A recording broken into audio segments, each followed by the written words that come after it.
so we'll start with the seminar. I remember that particular day during my days at Tata Research Center in Pune. There was, I was just into my second year as a position of scientist there, and there were many graduates from fresh graduates from prestigious IITs had just joined. Okay, and they were asked to introduce themselves in an auditorium just like this, and I could see them shivering actually. And one particular person, Rama, actually he couldn't say anything. Okay, he was supposed to say that I will be working with Dr. BP Gautam, but he kind of mismanaged. There was another team leader, Dr. AK Singh, and he mixed the two and he said I am BP Singh, and everyone laughed, right? Obviously, so we were 40 of us, and obviously we laughed at unfortunately, and I'm sure we made him sort of less confident next time he could stand on stage. So these observations always stuck with me, right? During my days at College of Engineering Pune, they were very bright students but couldn't communicate well, so that they were always left behind. I can see always during my days as I came from a modest Marathi medium school. Whenever we used to go in inter-school competitions, students from Loyola and Vincent's used to outperform, outshine us just because of their English skills. So these observations stuck with me, and when I decided to leave my job and pursue entrepreneurship full-time in 2014, taking this particular problem as my area of problem solving was an obvious choice for me. Then I spent months in going deep into this problem. I discussed with around 1,000 students, professors, employers, HR managers. I realized many things. I saw pattern in students' mistakes. One day I came across an employability report which gets generated every year, and I was shocked by the fact 75% of our graduates, by the way, India produces 50 lakh graduates every year, 75% of them are unemployable. So they are not able to employ, or industry is not able to employ them in any kind of job. And the top two reasons which were cited are, first is cognitive skills, and there was second English communication skills. There was one more study of 15,000 engineers all across India, their study of their spoken English skills. Only 2.7% could speak good English for a consulting or software development managerial job. 67% of them were not able to speak English for any job in India. So that kind of stuck with me, and I saw similar observations during my field observations. What I found that most of them can read and write English well, as sir also said, because of our traditional schooling, we tend to write more, but they can barely speak. While speaking, they fumble, they have low confidence, and they do a lot of fillers. They use a lot of fillers. They can barely construct sentence. They show poor vocabulary skills. When I asked question why does this happen, the first reason came as less English environment around us. Their parents didn't speak English, which was fine, but their teachers also didn't speak good English. So they never heard or listened to good English, which is very important for language learning. Later on, when they grew up, they always neglected English over other technical subjects or maths and sciences. So that made the problem even worse. And the methods which were used to teach English in classrooms were boring and were not towards improving their spoken skills. I asked the same questions to institutes, that why are institutes failing to solve this problem? First is less room in the curriculum actually for English skills. Obviously technical skills matter when during post-graduation or graduation. They happen to not find good training programs with visible learning outcomes. And they have a mix of students. Obviously in a batch of 60, all students come from different backgrounds with different proficiency levels. So one program is always difficult to undertake for improving their English skills. When I set out to, can you hear me? Okay, so I'll anyway speak, okay? When I set out to solve this problem, Mr. Sandeep Khode and Mrs. Shilpa Shetty Sonamne joined me. Ms. Sandeep shares the same passion of using technology for solving such basic problems. Sandeep has 8 years of experience in developing software products in companies like Siemens PLM.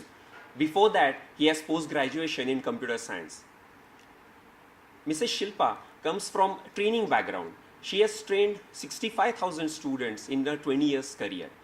After this, she saw the opportunity in mobile-based, technology-based English learning so that we can solve this problem at a mass scale. So we worked tirelessly for about 2.5 years now. Our software team developed a chat bot essentially so that we can, oh, I'm so sorry, I think it started. Okay, sorry. So our software team worked tirelessly to develop the software. Our content team has already developed more than 100 hours of content with audio, visual, text messages in it. And our curriculum team has developed workshop activities, train the trainer program, assessment. So now the model has evolved. I would like to make special mention to Mr. Atul Patil, who will be sharing his views a little later. He opened up his institute for us 3 years back so that we can evolve this model. And together now we have done 10 batches of students in these 3 years. As an entrepreneur, it's a lone journey. So I would like to mention support from my mentors as well. A special mention to the Indus entrepreneurs, TIE Pune. It's the largest global organization for entrepreneurs. And in Pune chapter, they take a lot of activities which inspire young entrepreneurs like us. They have a special mentoring program called as TIE Nurture. Advait from TIE Pune is, I'm happy to have Advait here who is representing TIE. And now they are focusing more on student entrepreneurship. I see that they are already doing similar stuff inside SPPU. So Advait, I would like to invite some of you to have a word with him for student entrepreneurship. Early on, we were also featured in the top 10 most innovative startups, and that kind of inspired us to take this forward. Now we are a government recognized startup company, so we are among 700 companies who are recognized as innovative startups. I would like to thank Professor Shaligram. So throughout this 1 year, he constantly gives me advice and guidance so that how to take this idea forward, and obviously opening up his department as a platform for us to take this forward. On the solution side, when we as a team we set out to solve this problem, we obviously went through existing solutions. I saw pattern, or I saw progression of technology in existing solution. First there were books. RapidX have sold millions of copies over the years in India. They have very good content. Then came CDs. So books and CDs have good content. Books are not interactive. It doesn't talk to you, and in today's world it is very important, and it doesn't give us practice or a mentor guidance. CDs try to have that interactive component, but again couldn't give that mentor guidance. Then came apps. So they were even more interactive, and there are a lot of free apps. Most of our students have them, but again, our students need more practice of speaking and someone to talk to, and it happens to be a mentor, they get guidance also. On the teaching side, obviously there is classroom-based teaching, which works beautifully well, but the problem with that is a class full of 60 students. It's very difficult to personalize the course. And another problem is the location. As students already have a technical course at an institute, cannot travel again for an English course. So Skype-based and phone-based solutions try to solve the location problem. But again, our students during my field study complained that it was very difficult to be online or be available at a specific time of the day every day for half an hour or 1 hour. Obviously, they are busy, and in today's world, we all are. So we set out the solution side in 2 ways. One is it has to be highly engaging and interactive. I saw WhatsApp in each student's hand. There is a psychological phenomena I tried to study why WhatsApp is now being used by 1.2 billion people all around the world. We have 8 billion people in the world. Same is the case of Facebook Messenger now. It has overtaken WhatsApp in terms of usage. Why is that? So there is an obvious component of chatting or conversation which as a human being we like. And it fits well, the English learning fits well, because naturally English learning has to be a conversational. So we set out that, okay, we will teach people over chats. Second is that mentor-student interaction need not be synchronous, means it need not be at the same time, they should share time constantly. It can be synchronous, it works well, but even if it's asynchronous, they are chatting with each other at different times, the learning should happen. With this, we set out clear 5 parameters our solution should satisfy. One is the solution should be accessible, that we should be able to teach a remotest student in India with best teachers from city. One of our student actually is on Kashmir border, and he's learning through us. It has to be convenient, so that whenever they get time. So my very first student, I didn't even realize that students will find such use cases of my solution. My very first student, I used to hear railway sound in the background when he used to send me audio messages, and actually went to Shivajinagar station to meet him and see how he's learning. So they are learning whenever they get 10, 15 minutes, 20 minutes time, waiting for someone, or maybe relaxing, and like that. It has to be engaging. That solution should talk to them continuously. It should not be boring, because now we are competing with TV, games, and internet, so that our solution should attract them. It has to be personalized. So every student level is vastly different. We have seen that some students are good at grammar but not good at speaking, maybe from convent medium, but very poor in spelling mistakes. So it has to be personalized to individual level. And the last but most effective, it has to be an effective program, right? So the learning outcome should be there, they should be visible, and for that our curriculum, train the trainer program should be standardized so that we can have the quality at scale. So let me show you how the solution works exactly, how the students learn. So the basis of this solution is a chatting application. And now we are on Facebook Messenger itself. So 90% of our students have it installed already. So for them it's just one click. For the rest 10%, they just have maybe uninstalled because of RAM problem, and they install it whenever we tell them. So let me show you how it works on Facebook Messenger.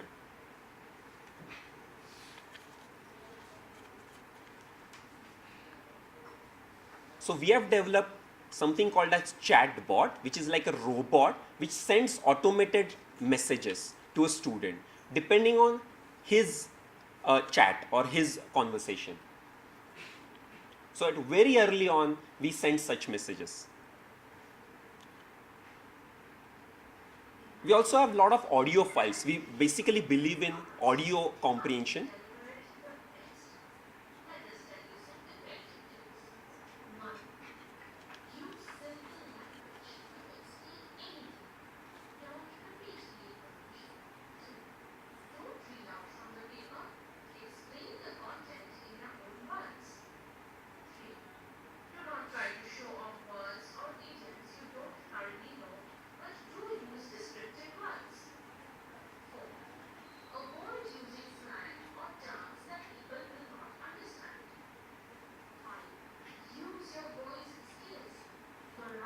So student can actually read the podcast while listening to it.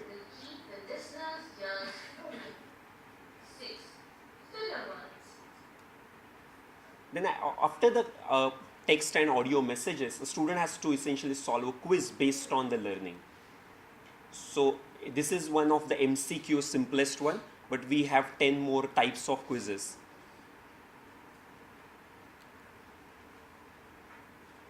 So if I press some wrong option, then a different message comes. So, it talks to me. And most of our students say that, it's like, it's surprising that I don't know what is coming next. So they like it. Now this is for the theory part of English, the grammar, vocab, the speaking tips, writing tips. Now student has to record the audio file and send it back, and student gets such message in reply.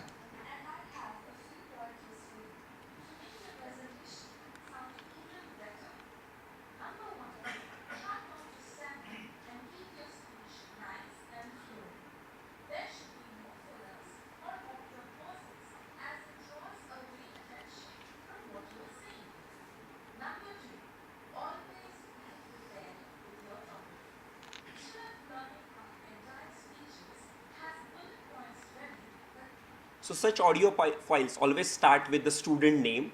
So it is highly personalized to that particular student, because we have found that all students speak totally differently and we couldn't generalize that each mentor has to go through such audio files. We also take group chats. Our students love chatting with each other. Some of the students are not from the same background, not from the same college. They get to chat with someone from totally different state, introduce themselves. Like a pen friend what you used to have in earlier times. They chat with each other, they make friends. Some of the group chats, a mentor driven group chat. So at the end of the group chat, mentor gets to revise or even analyze and guide the students. So we have chatting as a mechanism of students talking, learning. When a particular institute insists that apart from this, an intensive course is required, we add the workshop component to it. So most of the learning happens online. When we have a room full of students, additional workshop components helps them improve their public speaking as well. So let me just show you how our workshops happen. So we call the workshop not as a lecture, and the one who is taking it is a mentor, not a teacher, and that is a very different concept we have introduced. So in a workshop, in a traditional science and maths, it's okay to listen to a teacher talking about and explaining concepts. In English, it has to be a workshop. Student has to speak most of the time, and our teacher, what we call mentor, is a kind of facilitator who takes those activities, and we have worked out the activity based learning. So let me show you a glimpse of such activity.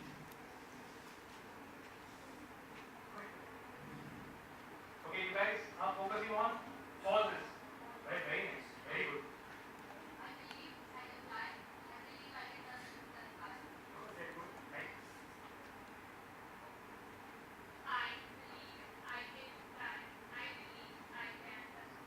Very good, very nice, very nice, very nice.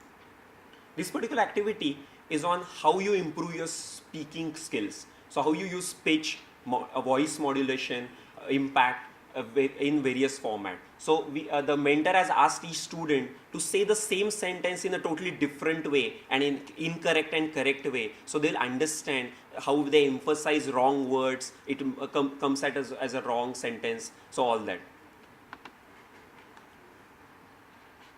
Guys, try practicing while everyone is saying it. Try doing it the right way. See what the right way is, right?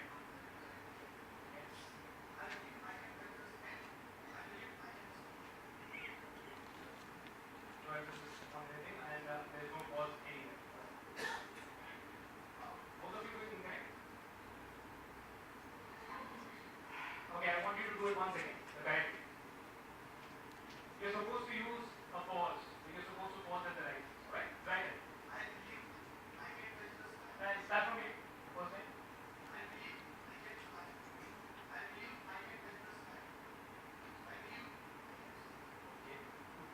Very nice. Next. Yeah.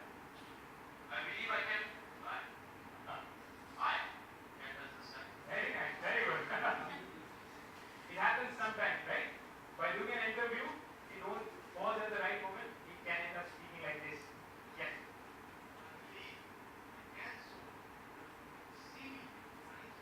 Very good, very nice, very good.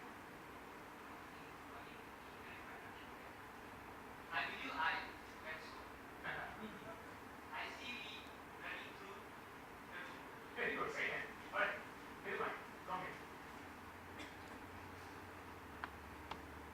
Yeah, so this particular workshop is being conducted at Indira Institute of Management. So these are MBA students, slightly better of the lot. So we personalize the activities that way, depending on the level of the students. So such methods we have been using since then. I'm sorry about the title. Actually, it was supposed to be workshops as a title. So we have used such methods at Indira Institute of Management, in Pune University in Electronic Science Department. We have also taken workshops over Skype in Jalgaon. For students in Jalgaon. So far we have taught around 1,000 students now. So in the later talks, you'll be able to hear the content and the curriculum of the course. Also how we have used this in various case studies. Thank you.